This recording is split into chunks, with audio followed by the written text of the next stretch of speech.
আসসালামু আলাইকুম ওয়া রাহমাতুল্লাহি ওয়া বারাকাতুহু। ইন্নাল হামদালিল্লাহ নাহমাদুহু ওয়া নাস্তাঈনুহু ওয়া নাস্তাগফিরুহ ওয়া নাউযু বিল্লাহি মিন শুরুরি আনফুসিনা ওয়া মিন সাইয়্যাতি আমালিনা। মান ইয়াহদিহিল্লাহু ফালা মুদিল্লা লাহু ওয়া মান ইউদ্লিল ফালা হাদিয়া লাহু। ওয়া আশহাদু আল লা ইলাহা ইল্লাল্লাহু ওয়াহদাহু লা শারীকা লাহু ওয়া আশহাদু আন্না মুহাম্মাদান আবদুহু ওয়া রাসূলুহু। আম্মা বা'দ। সম্মানিত দর্শকবৃন্দ, গত পর্বে আমরা আলোচনা করছিলাম ঈমানের রুকনগুলো নিয়ে। আমরা বলেছিলাম যে জিবরিল আলাইহিসসালাতু ওয়াসসালাম যখন রাসূলুল্লাহ সাল্লাল্লাহু আলাইহি ওয়াসাল্লামের কাছে এসেছিলেন মুসলিমদেরকে দ্বীন সম্পর্কে জানানোর জন্য, তখন জিজ্ঞাসা করেছিলেন আখবিরনি আনিল ঈমান। তখন রাসূলুল্লাহ সাল্লাল্লাহু আলাইহি ওয়াসাল্লাম ঈমানের রুকনগুলো সম্পর্কে বিস্তারিত জানিয়েছেন। তিনি বলেছিলেন আল ঈমান ওয়া আন তু'মিনা বিল্লাহি ওয়া মালাইকাতিহি ওয়া কুতুবিহি ওয়া রুসুলিহি ওয়াল ইয়াউমিল আখির ওয়াল কদরি খাইরিহি ওয়া শাররিহি। রাসূলুল্লাহ সাল্লাল্লাহু আলাইহি ওয়াসাল্লাম ঈমানের 6টি রুকনই সেখানে বর্ণনা করেছেন। গত দর্শে আমরা আলোচনা করেছিলাম যে এই 6টি রুকন হচ্ছে ঈমানের এমন রুকন যার একটিও কেউ যদি বাদ দেয় তাহলে তার ঈমান পরিশুদ্ধ হবে না এবং ঈমান তার শুদ্ধ হবে না। আমরা ধারাবাহিকভাবে এই রুকনগুলি আলোচনা করব। আমরা আলোচনা করছিলাম মূলত ইমাম আবু জাফর তাহাবী রহমতুল্লাহ আলাইহির কিতাব বয়ান ও আকিদাত আহলুস সুন্নাহ ওয়াল জামাআহ এই কিতাবটি নিয়ে। এই কিতাবটির মধ্যে তিনি আলোচনা করছিলেন ইমাম আবু জাফর তাহাবী রহমতুল্লাহ আলাইহি ঈমানের রুকনগুলো নিয়ে। তারপর তিনি সেখানে আলোচনা করেছেন রুকনগুলো প্রত্যেকটিতে আলাদা আলাদা তিনি আলোচনা করেছেন। বিশেষ করে আল্লাহর উপর ঈমান, ফেরেশতার উপর ঈমান, আখিরাতের উপর ঈমান, কিতাবের উপর ঈমান, রাসূলদের উপর ঈমান এবং সবশেষে তিনি তাকদীরের উপর ঈমান, এগুলি তিনি আলোচনা করেছেন। দর্শকবৃন্দ, আমরা দেখতে পাইলাম যে তিনি মূলত আরকানুল ঈমানের উপরেই পরিপূর্ণভাবে তার এই গ্রন্থটি সাজিয়েছেন। তবে তিনি সরাসরি আরকানুল ঈমান উল্লেখ না করে বর্ণনা করে চলে গেছেন। আমরা তার কথার ধারাবাহিকতা সরাসরি বর্ণনা না করে ঈমানের রুকনগুলো ধারাবাহিকতা আলোচনা করব। দর্শকবৃন্দ, তিনি বলেছেন যে আল ঈমানু হুয়াল ঈমান বিল্লাহি ওয়া মালাইকাতিহি ওয়া কুতুবিহি ওয়া রুসুলিহি ওয়াল ইয়াউমিল আখির ওয়াল কদরি খাইরিহি ওয়া শাররিহি ওয়া হুলুবিহি ওয়া মুররিহি মিনাল্লাহি তাআলা ওয়া নাহনু মুমিনুনা বিযালিকা কুল্লিহি। একজন ঈমানদার মুসলিম কীভাবে কোন ঈমানের কী কী রকমের উপর ঈমান থাকতেই হবে এবং কী কী তার কী কী স্বীকৃতি তিনি দিতে হবে তাকে ঈমানদার হতে হলে, এই জিনিসগুলি তিনি এখানে উল্লেখ করেছেন। তারপর তিনি উল্লেখ করেছেন ঈমান বিল্লাহ, আল্লাহর উপর ঈমান। এখানে দেখেন আল্লাহর উপর ঈমান যেটা, সেটাই মূলত মূল আসল। একজন ঈমানদারের প্রথম কাজ হচ্ছে আল্লাহর উপর ঈমান আনা। প্রথম কাজ, আল্লাহর উপর ঈমান না থাকলে অন্যান্য রুকনগুলোর ঈমান কখনো শুদ্ধ হবে না। আল্লাহর উপর ঈমান শুদ্ধ হলে অন্যগুলো শুদ্ধ হবে। তো আল্লাহর উপর ঈমানের বিষয়টিকেই অন্যান্য সমস্ত কিতাব, অন্যান্য যারা কিতাব লিখেছেন আকীদার উপরে, তারা সেটাকে তাওহীদ নাম দিয়েছেন। আল্লাহর উপর ঈমান হচ্ছে তাওহীদের অপর নাম। ঈমান বিল্লাহ, এটাকে বলা হয় তাওহীদ। এই তাওহীদ যদি আমরা আলোচনা করি, আপনি বুঝতে পারবেন যে এই তাওহীদের বিভিন্ন আরকান বা অর্গান যদি আলোচনা করি, আল্লাহর উপর ঈমান আমাদের সুপ্রতিষ্ঠিত হয়ে যাবে। ইমাম আবু জাফর তাহাবী রহমতুল্লাহ আলাইহি আল্লাহর উপর ঈমানের বিষয়টি আলোচনা করতে গিয়ে বলেন নাকুলু ফি তাওহীদিল্লাহ মুতাকিদিনা বিতাওফীকিল্লাহ ইন্নাল্লাহা ওয়াহিদুন লা শারীকা লাহু। দর্শকবৃন্দ, ইমাম আবু জাফর তাহাবী রহমতুল্লাহ আলাইহির এই সামান্য যে বাণীটুকু এখানে তিনি উল্লেখ করেছেন, সেটার আমরা আজকে ব্যাখ্যা করব। প্রথমে তিনি যে শব্দটি বলেছেন নাকুলু ফি তাওহীদিল্লাহ, আগে কিন্তু তাওহীদ সম্পর্কে তিনি আলোচনা করেননি, আগে ঈমান বিল্লাহ বলেছেন, কিন্তু এখানে তাওহীদ শুরু করেছেন। অর্থ হচ্ছে ঈমান বিল্লাহি তাওহীদ। তিনি সেটা বোঝাতে চেয়েছেন যে আল্লাহর তাওহীদের ব্যাপারে আমরা বলবো এই বিশ্বাসে যে আল্লাহ তৌফিক কামনা করে আমরা বলছি, বিশ্বাস করে, আমাদের অবস্থা থেকে বিশ্বাস করে, শুধু মুখে বলা নয়। ইন্নাল্লাহা ওয়াহিদুন, নিশ্চয় আল্লাহ তাআলা এক, লা শারীকা লাহু, তার কোনো শরীক নেই। তার কোনো শরীক নেই। কিসে এক, তার কোনো শরীক নেই, কোন স্থানে, সেই জিনিসটা আমরা ইনশাআল্লাহ বিস্তারিত আলোচনা করব। প্রথমেই তিনি বলছেন নাকুলু ফি তাওহীদিল্লাহ। এই কথাটা মূলত নাকুল শব্দের অর্থ আমাদের বোঝা দরকার যে কাউলুল লিসান আছে, আবার কাউলুল কলব আছে, আমরা আগে সেটা আলোচনা করেছি যে অন্তরের কথা আছে, মুখের কথা আছে। এখানে শুধু মুখের কথার সাথে সাথে অন্তরের কথাও ধর্তব্য হবে, যে আমরা বলবো, মুখেও বলবো এবং অন্তরে স্বীকৃতি দেব যে কোনো রকমের দ্বিধাদ্বন্দ্ব ছাড়াই আমরা বলবো আল্লাহর তাওহীদের ব্যাপারে। তাওহীদের ব্যাপারে কী বলবো? এমন অবস্থায় বলবো যে বেতৌফিকিল্লাহ, আল্লাহর সাথে তৌফিক কামনা করে বলবো। অর্থাৎ তাওহীদ কেউ নিজে ইচ্ছা করে পায় না, চেষ্টা করে সাধনা করে পাবে না, সেটা আল্লাহ তাআলা তৌফিক যাকে দেয় সে শুধু পাবে। এই জন্য আল্লাহ তৌফিক কামনা করে তিনি শুরু করছেন, বলছেন নাকুলু ফি তাওহীদিল্লাহ, আল্লাহর তাওহীদের ব্যাপারে আমরা বলবো মুতাকিদিনা, এমন অবস্থায় যে আমরা দৃঢ় বিশ্বাসী, দৃঢ় স্বীকৃতির মাধ্যমে বলছি, আল্লাহ তৌফিক কামনা করে ইন্নাল্লাহু ওয়াহিদুন লা শারীকা লাহু, নিশ্চয় আল্লাহ এক, তার কোনো শরীক নেই।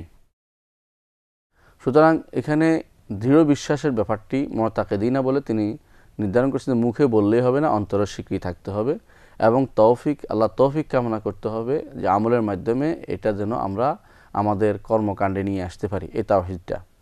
এই তাওহীদটা আমাদের কর্মকাণ্ডে প্রকাশ পাবে যে আমরা কি আসলে মুওয়াহিদ কিনা, আমরা কি আল্লাহ তাআলা তাওহীদে বিশ্বাসী কিনা, সেটা আমরা প্রকাশ পাবে আমাদের কর্মকাণ্ডের মাধ্যমে। এই যে তাওহীদ শব্দটি এসেছে, আমরা আরেকদিন বোধহয় আলোচনা করেছিলাম, আপনারা শুনেছিলেন যে তাওহীদ শব্দটি এখানে যে শব্দটা আসছে এটা কিন্তু সাহাবায়ে কেরাম রিদওয়ানুল্লাহি আলাইহিম আজমাইন ব্যবহার করেছেন এবং সেজন্য আমরা রাসূলুল্লাহ সাল্লাল্লাহু আলাইহি ওয়াসাল্লাম ব্যবহার করেছেন, সাহাবায়ে কেরাম ব্যবহার করেছেন, সেজন্য আমরা ব্যবহার করছি। এই শব্দটি একেবারে সরাসরি সুন্নাহ ভিত্তিক শব্দ এবং সুন্নাহ অনুসরণে আমরা শব্দটি ব্যবহার করে থাকি। রাসূলুল্লাহ সাল্লাল্লাহু আলাইহি ওয়াসাল্লাম যখন মুআয ইবনে জাবাল রাদিয়াল্লাহু আনহুকে ইয়েমেনে পাঠালেন, তখন তিনি বললেন যে তুমি একদল আহলি কিতাবের কাছে যাবে, তাদেরকে তুমি প্রথম যে জিনিসে আহ্বান জানাবে তা হচ্ছে তারা যেন ইউয়াহিদুল্লাহ, তারা যেন আল্লাহর তাওহীদ প্রতিষ্ঠা করে। সরাসরি ইউয়াহিদুল্লাহ সরাসরি আল্লাহ রাসূল সাল্লাল্লাহু আলাইহি ওয়াসাল্লাম বলে দিলেন। অর্থাৎ আল্লাহর তাওহীদ প্রতিষ্ঠা করার কথাটি প্রথম কাজ, একজন ঈমানদারের প্রথম দায়িত্ব হচ্ছে আল্লাহর তাওহীদ প্রতিষ্ঠা করা, আল্লাহর তাওহীদ মনের ভিতরে নিয়ে আসা, আল্লাহর তাওহীদ বাস্তবায়ন করা, এটা হচ্ছে প্রথম কাজ। তাছাড়া জাবির ইবনে আব্দুল্লাহ রাদিয়াল্লাহু আনহু হাদিসে এসেছে, আমরা পড়েছি আগেই, ফাআহাল্লা রাসূলুল্লাহ সাল্লাল্লাহু আলাইহি ওয়াসাল্লাম বিত্তাওহীদ, রাসূলুল্লাহ সাল্লাল্লাহু আলাইহি ওয়াসাল্লাম তাওহীদের তালবিয়া পাঠ করলেন। তাওহীদের তালবিয়া হচ্ছে লাব্বাইক আল্লাহুম্মা লাব্বাইক, লাব্বাইক লা শারীকা লাক লাব্বাইক, ইন্নাল হামদা ওয়ান নি'মাতা লাকা ওয়াল মুলক লা শারীকা লাক।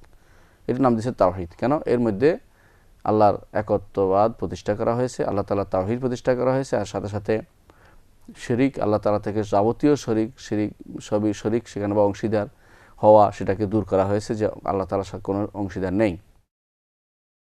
সুতরাং প্রমাণিত হইল যে তাওহীদ শব্দটি সুন্নাহর শব্দ এবং সালফে সালেহিনের শব্দ, এবং শব্দটি ব্যবহার করা আমাদের জন্য জরুরি। ঈমান বিল্লাহর অপর নামই হচ্ছে তাওহীদ। ঈমান বিল্লাহর অপর নামই হচ্ছে তাওহীদ। আমরা যদি এই তাওহীদের বিষয়টি দেখি যে সালফে সালেহিন ব্যবহার করেছেন এবং তাদের ধারাবাহিকতা আমাদের ইমামও ব্যবহার করেছেন। ইমাম আবু জাফর তাহাবী রাহমাতুল্লাহি আলাইহি শব্দটি ব্যবহার করেছেন। তারপর তিনি যখন আলোচনা করেছেন যে আমরা ওয়াহিদুন ফি আল্লাহ তাআলা ওয়াহিদুন লা শারীকা লাহু, এক, তার কোনো শরীক নেই। তারপর তিনি আবার বলেছেন যে তার কোনো মাসিল নেই, তার কোনো মতো কেউ নেই। আবার তিনি বলেছেন তার ইবাদত কেউ প্রাপ্য নাই। এভাবে তিনি বিস্তারিত আলোচনা করেছেন। এই আলোচনা দ্বারা পরিপূর্ণভাবে আমাদের বোঝা যায় তাওহীদের যে অংশগুলো, তাওহীদের কী অংশ বিশ্বাস করলে তাওহীদটা আমাদের পরিপূর্ণ হবে, এই জিনিসটা আমাদের ইমাম বিস্তারিত আলোচনা করেছেন। ইমামগণের আগেও এবং পরেও, আমাদের ইমামের আগে পরে যারাই গ্রন্থ লিখেছেন প্রত্যেকেই এই তাওহীদের অর্গান বা অংশ বা কেউ এটাকে প্রকার বলেছেন। যাই বলেন, কমপ্লিট না হলে, এই অর্গানগুলি কমপ্লিট না হলে তাওহীদ হয় না। এই জিনিসগুলো হচ্ছে তাওহীদুল রুবুবিয়্যাহ, তাওহীদুল আসমা ওয়াস সিফাত এবং তাওহীদুল উলুহিয়্যাহ। এই তিনটি জিনিসকে আমাদের ইমাম ভিন্ন ভিন্ন শব্দে বিভিন্ন জায়গায় নিয়ে এসেছেন। প্রথমেই তিনি তাওহীদের বিষয়টি নিয়ে এসেছেন যে আমরা আল্লাহ তাওহীদের আকসামগুলিকে তিনি প্রতিষ্ঠা করতে চেয়েছেন, বলেছেন ওয়াহিদুন লা শারীকা লাহু। তারপর তিনি অন্যান্য জিনিসগুলো আলোচনা করেছেন। আমরা দেখতে পাই যে এই তাওহীদের এই আকসামগুলো, এই প্রকারগুলো বা এই অংশগুলো, তাওহীদের অংশগুলো অন্যান্য ইমামরাও বর্ণনা করেছেন। কেউ বলেছেন তাওহীদুল মারিফা, তাওহীদ ফিল মারিফাতুল ইসবাত, অর্থাৎ আল্লাহকে চেনা এবং আল্লাহকে সাব্যস্ত করার ব্যাপারে তাওহীদ। আবার কেউ বলেছেন যে তাওহীদ ফিল কসদে ওয়াত তালাব, অর্থাৎ চাওয়া পাওয়ার ক্ষেত্রে আল্লাহর তাওহীদ, আল্লাহর একত্ব প্রতিষ্ঠা করা। আল্লাহ তাআলার তাওহীদ প্রতিষ্ঠা করা। প্রথমে যে আমরা বলি মারিফাতুল ইসবাত, মারিফাত হচ্ছে আল্লাহ তাআলার সঠিক জানা, সেটাই কেউ কেউ বলেছেন এটা অর্থ আল্লাহ তাআলার রুবুবিয়্যাহ, রব সম্পর্কে পরিপূর্ণ ধারণা এবং সেটাকে বিশ্বাসে নিয়ে আসা। আর ইসবাত অর্থ হচ্ছে ইসবাতুল আসমা ওয়া সিফাত, আল্লাহর নাম এবং গুণকে স্বীকৃতি দেওয়া। আর যারা বলেছেন তাওহীদুল কসদ ওয়াত তলব, দুই ভাগে ভাগ করেছেন, বলছেন তাওহীদুল মারিফাতুল ইসবাত, এই দুইটার মধ্যে তাওহীদুল রুবুবিয়্যাহ আসমা ওয়া সিফাত আছে। আর তাওহীদুল কসদ ওয়াত তলব যেটা, সেটা হচ্ছে তাওহীদুল উলুহিয়া। তাহলে বোঝা গেল যে এখানে যারাই তাওহীদুল রুবুবিয়্যাহ, আসমা ওয়া সিফাত এবং তাওহীদুল উলুহিয়া বলেছেন, তিন অংশ বলেছেন, তারা যে কথাটি বলেছেন, যারা আর অন্য যারা বলেছেন যে না তাওহীদ দুই ভাগে বিভক্ত, তাওহীদুল মারিফাতুল ইসবাত এবং তাওহীদুল কসদ ওয়াত তলব, তারা মূলত কোনো পরস্পর বিরোধী কথাগুলি বলেননি, বরং একে অপরের কথাগুলো সাব্যস্ত করেছেন শুধুমাত্র, এবং ভিন্ন ভিন্ন শব্দে একই কথাই সাব্যস্ত হয়েছে। কারণ তাওহীদুল মারিফাতুল ইসবাত অর্থই হচ্ছে দুইটি তাওহীদের একসাথে আলোচনা করেছেন তারা, অর্থাৎ তাওহীদুর রুবুবিয়্যাহ ওয়াল আসমা ওয়াস সিফাত আর তাওহীদুল কসদ ওয়াত তলব, সেটা হচ্ছে তাওহীদুল উলুহিয়্যাহ, একই জিনিস। একই জিনিসকে ভিন্ন ভিন্ন শব্দে তারা উল্লেখ করেছেন। ইমামগণ এই ইমাম আবু জাফর তাহাবী রহমতুল্লাহ যেভাবে তিনি উল্লেখ করেছেন, অন্যান্য ইমামগণ সেই এই প্রকারগুলো বা এই অর্গানগুলো, এই অংশগুলো তাওহীদের তারা উল্লেখ করেছেন। তার মধ্যে বিখ্যাত হচ্ছেন ইমাম ইবনে বাত্তাহ রহমতুল্লাহ আলাইহি, তার গ্রন্থে উল্লেখ করেছেন শরহ উসুল আকিদাত আহলে সুন্নাহ ওয়াল জামাআহ, সেখানে উল্লেখ করেছেন ইমাম লালকাই, ইমাম ইবনে মান্দা উল্লেখ করেছেন, ইমাম ইবনে আব্দুল বার উল্লেখ করেছেন। অনুরূপভাবে ইমাম আবু ইউসুফ রহমতুল্লাহ আলাইহি উল্লেখ করেছেন, আবু ইউসুফ রহমতুল্লাহ পূর্বে উল্লেখ করে গেছেন। এমনকি যারা মুসান্নিফিন কুতুবুদ্দিন, যারা হাদিসের কিতাবও সে বিভিন্ন অংশে তাওহীদের রুবুবিয়্যাহর আলোচনা এসেছে, তাওহীদুল উলুহিয়্যাহর আলোচনা এসেছে, তাওহীদুল আসমা ওয়াস সিফাতের আলোচনা এসেছে। ইমাম বুখারী রহমতুল্লাহ আলাইহি তার যে কিতাব লিখেছেন কিতাবুত তাওহীদ, সেখানেও তিনি ভিন্ন ভিন্নভাবে তাওহীদুল আসমা ওয়াস সিফাত সাব্যস্ত করেছেন। কোথাও তাওহীদুল রুবুবিয়্যাহর কথাটি আলোচনা করেছেন, কোথাও তাওহীদুল উলুহিয়্যাহ বা তাওহীদুল কসদ ওয়াত তলব সেটাও তিনি আলোচনা করেছেন। আমরা দেখতে পেলাম যে মূলত এই যে আকীদার এই বিশেষ করে তাওহীদের যে তিনটি অংশ বা প্রকার, সেটা মূলত ইস্তিকরা দ্বারা সাব্যস্ত। এটাকে ইস্তিকরা বলা হয়। ইস্তিকরা অর্থ হচ্ছে কোরআন এবং সুন্নাহর নুসুসকে ভালোভাবে পরীক্ষা করে একটা সিদ্ধান্তে পৌঁছা, যে কোরআন এবং সুন্নাহ যে সমস্ত কথা এসেছে সেগুলিকে আমরা যদি ভালো করে পরীক্ষা করি, তাহলে দেখতে পাবো যে এই যে তিনটি অংশ তাওহীদের সেটা সাব্যস্ত হয়েছে। সেখানে আর কোনো রকমের তাওহীদের কোনো অংশ নেই বা অন্য কোনো ভাগ করার কোনো সুযোগ নেই, বরং এই তিনটি যদি কোনো আলোচনা হয় তো সমস্ত রকমের আলোচনায় সেখানে চলে আসে। অর্থাৎ এই তিনটিকে তাওহীদের মূল অর্গান বলা যাবে। অন্যান্য যদি তাওহীদের অন্য অংশ থাকে, সেটাই এই তিনটি অংশের ভিতরে অবশ্যই প্রবেশ করবে, এর বাইরে যাবে না। এই জন্যই আমরা দেখতে পাই যে এই আকসামগুলো পরবর্তীরা আরও বিস্তারিত উল্লেখ করেছেন এবং সরাসরি বলে দিয়েছেন। যেমন শাইখুল ইসলাম ইবনে তাইমিয়া রাহমাতুল্লাহ আলোচনা করেছেন, ইমাম শাইখুল ইসলাম মুহাম্মদ ইবনে আব্দুল ওয়াহাব রাহমাতুল্লাহ আলোচনা করেছেন। তারা সবাই তাওহীদের তিনটি অংশকে সাব্যস্ত করেছেন। এই তিনটি অংশ সাব্যস্ত করা কোনো বেদায়াতি কাজ নয়। যারা বলেন যে এটা বাড়তি বেদায়াতি কথা, তার সঠিক কথাটি বলেন না। মূলত এই তিনটি অংশ সাব্যস্ত কোরআন এবং সুন্নাহ দ্বারাই সাব্যস্ত হয়েছে। সেটা আলোচনা করে, যেমনিভাবে আপনি অন্যান্য জিনিস আপনারা আলোচনা করে বের করেন, তেমনিভাবে সেগুলি আলোচনা করে গবেষণা করে বের করা হয়েছে। এর বাইরে নতুন কোনো তাকসিম, নতুন কোনো প্রকার বের করার কোনো সুযোগ নেই। কারণ আপনি এটাকে বলা, আরবিতে বলা ইস্তেকরা বলা। ইস্তেকরার পরে কোনো কিছু সঠিকভাবে পরীক্ষা করে নিয়ে আসার পরে নতুন কোনো পদ্ধতি বাকি থাকলে ইস্তেকরা তাম হয় না। তো এই তিন যে ভাগ হয়েছে, তাওহীদুর রুবুবিয়্যাহ ওয়াল আসমা ওয়াস সিফাত এবং উলুহিয়্যাহ, এই তিনটি ভাগ মূলত ইস্তেকরা তাম, পরিপূর্ণ ইস্তেকরার মাধ্যমে সাব্যস্ত হয়েছে। সেখানে আর নতুন কোনো তাকসিম, নতুন কোনো ভাগ নিয়ে আসার সুযোগ নেই।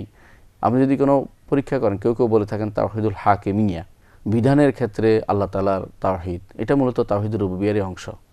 কারণ বিধান দিবেন আল্লাহ তাআলা, ইনিল হুকমু ইল্লা লিল্লাহ, আমার আল্লাহ তা'বুদু ইল্লা ইয়্যা, তিনিই শুধু বিধান দিবেন। আর দুনিয়ার মানুষ আল্লাহ তাআলার বিধান দেয়া, আল্লাহ তাআলার নির্দেশ দেয়া, আল্লাহ তাআলার হুকুম দেয়া জিনিসটাকেই মানবে। এটাই হচ্ছে আল্লাহ তাআলার পক্ষ থেকে নির্দেশ।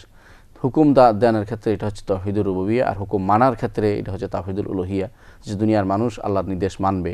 আল্লাহ তাআলা সালাত আদায় করতে বলেছেন, আল্লাহর নির্দেশ এটা মানবে। আল্লাহ তাআলা হাত কাটতে বলেছেন, সেটা মানবে। এটা হচ্ছে তাওহীদুল উলুহিয়্যাহ। আর হুকুম দিবেন যে তিনি হচ্ছেন আল্লাহ তাআলা, তিনি রুবুবিয়্যাহ রব হিসেবে তিনি হুকুমগুলি দিয়েছেন, আর তিনি তার নাম এবং গুণের দাবি হিসেবে তিনি হুকুমগুলি দিয়েছেন। কারণ আল্লাহ তাআলার একটি নাম হচ্ছে আল হাকাম, ইন্নাল্লাহু আল হাকাম ওয়া ইলাইহিল হুকুম, রাসূলুল্লাহ সাল্লাল্লাহু আলাইহি ওয়াসাল্লাম বলেছেন। সুতরাং আমরা নতুন করে কোনো তাকসিম বা কোনো একটা বলতে পারি না যে এটা 4 ভাগে বিভক্ত বা 5 ভাগে বিভক্ত বা 5টা আরেকটি অংশ আছে, এরকম কোনো কিছু বলার সুযোগ নাই। কারণ এর ভিতরে এই 3টি ইস্তেকরা করলে আমরা দেখব যে যাবতীয় নির্দেশনা আল্লাহ তাআলা সংক্রান্ত যত কিছু আছে সবই তাওহীদুল রুবুবিয়্যাহ এবং আসমা ওয়াস সিফাতের সাথে সম্পৃক্ত, আর বান্দার যত কাজ আছে এগুলি তাওহীদুল উলুহিয়ার সাথে সম্পৃক্ত। সুতরাং আর নতুন কোনো তাকসিম করার সুযোগ নেই, বরং তাওহীদ 3 অংশে বিভক্ত বা 3 অংশ, তাওহীদের 3টি অংশ রয়েছে, এই কথাটি আমাদেরকে স্বীকৃতি দিতে হবে। আমাদের ইমাম আবু জাফর তাহাবী রহমতুল্লাহ আলাইহি এই 3টি অংশ উল্লেখ করেছেন পরপর। এই জন্য তিনি প্রথমে বলেছেন নাকুলু ফি তাওহীদিল্লাহ, আল্লাহর তাওহীদের উপর আমরা বলবো মুতাকিদিন বিতাওফিকিল্লাহ, আল্লাহর তৌফিক পেয়ে আমরা এই বিশ্বাসটি আনছি, এই বিশ্বাসের উপর আমরা বলছি এই কথাটি। অর্থাৎ অন্তরের বিশ্বাস এবং মুখের স্বীকৃতি কর্মকাণ্ডের মাধ্যমে আমরা এই তাওহীদের স্বীকৃতি দিয়ে থাকি। কি স্বীকৃতি দিয়ে থাকি? ইন্নাল্লাহ ওয়াহিদুন লা শারীকা লাহু, যে আল্লাহ তাআলা ওয়াহিদ, আল্লাহ তাআলা তিনি এক, তার কোনো শরীক নেই। আল্লাহ তাআলা ওয়াহিদ, তার কোনো শরীক নেই। এই কথাটি আমাদের প্রত্যেকটি ঈমানদার মাত্রই স্বীকার করতে হবে। এখন ওয়াহিদ বলতে কি বোঝানো হয়েছে সেটা আমরা জানতে হবে। ওয়াহিদ অর্থ এক অর্থ হচ্ছে আল্লাহ তাআলা তিনি তার কর্মকাণ্ডে এক, তিনি যা চেয়েছেন তা তিনি করেন, আর কেউ সেখানে তার কোনো শরীক নেই, সেখানে অংশগ্রহণ করতে পারে না। তার নাম এবং গুণ এককভাবে তিনিই মালিক, আর কেউ সেখানে অংশগ্রহণ করতে পারে না। সেটা এক নাম এবং গুণ শুধুমাত্র তার নাম এবং গুণকে তার জন্য আমরা সাব্যস্ত করব, অন্য কাউকে সেখান থেকে কিছু দেব না। এবং এবাদতের ক্ষেত্রেও তিনি একক সত্তা, আর কেউ এবাদত পাওয়ার যোগ্য সত্তা নয়। আমরা তার জন্য এবাদত করব। তাহলে এবাদত করার দিক থেকে আমরা তাওহীদুল উলুহিয়া প্রতিষ্ঠা করব। আর তিনি এবাদতের হকদার হিসাবে তিনি এমন সত্তা, যে সত্তা এবাদত পাওয়ার হকদার, সেই হিসাবে তিনি রব। তো রব হওয়ার কারণে তিনি আমাদের এবাদত পাবেন। এই জন্য আল্লাহ তাআলা কোরআনে কারীমের প্রথম নির্দেশ যেটা দিয়েছেন সেটা হচ্ছে ইয়া আইয়ুহান নাস উবুদু রাব্বাকুমুল্লাযী খালাকাকুম, হে ঈমানদার, হে মানুষরা তোমরা উবুদু ইবাদত করো রাব্বাকুম, তোমাদের রবের। অর্থাৎ তিনি যেহেতু রব, তার যেহেতু নাম এবং গুণ আছে, তিনি যেহেতু আমাদের সৃষ্টি করেছেন, ইবাদত পাওয়ার একমাত্র যোগ্য সত্তা, তাহলে কি করতে হবে? উবুদু, শুধুমাত্র তারই ইবাদত করো। এটা প্রথম নির্দেশ, কোরআনে কারীমের প্রথম নির্দেশ। এখন বর্তমানে আপনি যদি কোনো সূরা ফাতিহা থেকে শুরু করে পড়তে আসেন, প্রথম নির্দেশ পাবেন এটা, ইয়া আইয়ুহান নাস উবুদু রাব্বাকুমুল্লাযী খালাকাকুম ওয়াল্লাযীনা মিন ক্বাবলিকুম লাআল্লাকুম তাত্তাকুন। তাহলে আল্লাহর এই নির্দেশনা, প্রথম নির্দেশ, এই জন্য বলছেন রব যদি সাব্যস্ত করতে হয়, তা সাব্যস্ত করো তোমরা আল্লাহকে, তাহলে তার ইবাদত করতে হবে। এই দুটি জিনিসই আমরা এই আয়াতের ভিতরে পাই, যে রুবুবিয়্যাহ এবং উলুহিয়া বা ইবাদত, এটা আল্লাহ তাআলা কোরআন আয়াতের মধ্যে আমরা পাই। সেই হিসেবে আমরা বলবো যে আল্লাহ তাআলার যত রকমের নাম এবং গুণ আছে সেগুলি আমরা তাওহীদুল আসমা ওয়াস সিফাত বলবো। আর আল্লাহ তাআলার যত আফআল আছে, কর্মকাণ্ড আছে, সেগুলিকে আমরা তাওহীদুর রুবুবিয়্যাহ বলবো। আর আল্লাহ তাআলার জন্য আমাদের যত অ্যাক্টিভিটিস আছে সেগুলো হচ্ছে তাওহীদুল উলুহিয়া বা ইবাদতে তাওহীদ। এই যদি আমরা পরীক্ষা করে দেখি, হয় দেখেন দুইটা জিনিস হবে, স্রষ্টা অথবা সৃষ্টি। দুনিয়াতে সৃষ্টি আছে, আর সব কিছু, যত কিছু দুনিয়া এবং আখিরাতে যত কিছু হবে বা হচ্ছে, সব কিছু যিনি করেছেন, যিনি আখিরাতে অনেক কিছু করবেন তিনি হাশরের মাঠে, এ সবই হচ্ছে আল্লাহ তাআলা করেছেন। সেজন্য স্রষ্টা না হয় সৃষ্টি, এর বাইরে আর কিছু নেই, হয় স্রষ্টা না হয় সৃষ্টি। তো স্রষ্টাকে স্বীকৃতি দেয়া এবং স্রষ্টার কর্মকাণ্ডে স্বীকৃতি দেয়া, স্রষ্টার নাম এবং গুণকে স্বীকৃতি দেয়া, এটা হচ্ছে তাওহীদুল মারিফাতি ওয়াল ইসবাত, এবং এটাই হচ্ছে তাওহীদুর রুবুবিয়্যাহ ওয়াল আসমা ওয়াস সিফাত। আর স্রষ্টার জন্য আমরা আমাদের যাবতীয় কর্মকাণ্ড আল্লাহর জন্য নিবেদন করব, তার জন্য সমস্ত ইবাদত করব, এটাই হচ্ছে তাওহীদুল উলুহিয়া বা তাওহীদুল ইবাদা বা তাওহীদুল কসদে ওয়াত তালাব। এর মধ্যে কোনো বৈপরীত্য নেই। আমরা বুঝতে পারি জিনিসটা, যে যদি আল্লাহ তাআলা রব হন, আমরা তার ইবাদত করব বান্দা হিসাবে। সুতরাং রব হিসাবে তিনি তাওহীদুর রুবুবিয়্যাহ আমরা তার জন্য সাব্যস্ত করব। আর রবের যেহেতু গুণাগুণের মাধ্যমে তিনি পরিচিতি লাভ করেছেন, তার নাম এবং গুণকে, সেটা যদি সাব্যস্ত করি, তাহলে তিনি হচ্ছেন সেটাই হচ্ছে তাওহীদুল আসমা ওয়াস সিফাত। আর আমরা যখন আল্লাহর জন্য সমস্ত ইবাদত নিবেদন করব, তখন আমরা তাওহীদুল উলুহিয়া আল্লাহর জন্য সাব্যস্ত করছি। এটাই হচ্ছে মূলত তাওহীদের মূল কথা। এবং এই তাওহীদের আকসামগুলো আমাদের জানতে হবে, প্রকারগুলি আমাদের জানতে হবে। আরও জানতে হবে যে আল্লাহ তাআলার এই তাওহীদের যদি এটা সিদ্ধান্ত হয়ে গেল যে তাওহীদের 3টি অংশ রয়েছে, তাহলে আমাদেরকে এরপর জানতে হবে যে এর মধ্যে প্রথম হচ্ছে তাওহীদুর রুবুবিয়্যাহ। প্রথম হচ্ছে তাওহীদুর রুবুবিয়্যাহ। তাওহীদুর রুবুবিয়্যাহ অর্থাৎ আল্লাহ তাআলার জন্য রুবুবিয়ত সাব্যস্ত করা। রুবুবিয়ত কী জিনিস এবং রুবুবিয়ত কীভাবে সাব্যস্ত হবে এবং কি জন্য আমরা রুবুবিয়তকে আগে বলবো, রুবুবিয়ত আগে সাব্যস্ত করতে হবে, সেই জিনিসগুলো নিয়ে ইনশাআল্লাহ আমরা পরবর্তী পর্বে আলোচনা করব। ততক্ষণ আপনারা ভালো থাকুন, সুস্থ থাকুন। আসসালামু আলাইকুম ওয়া রাহমাতুল্লাহি ওয়া বারাকাতুহু।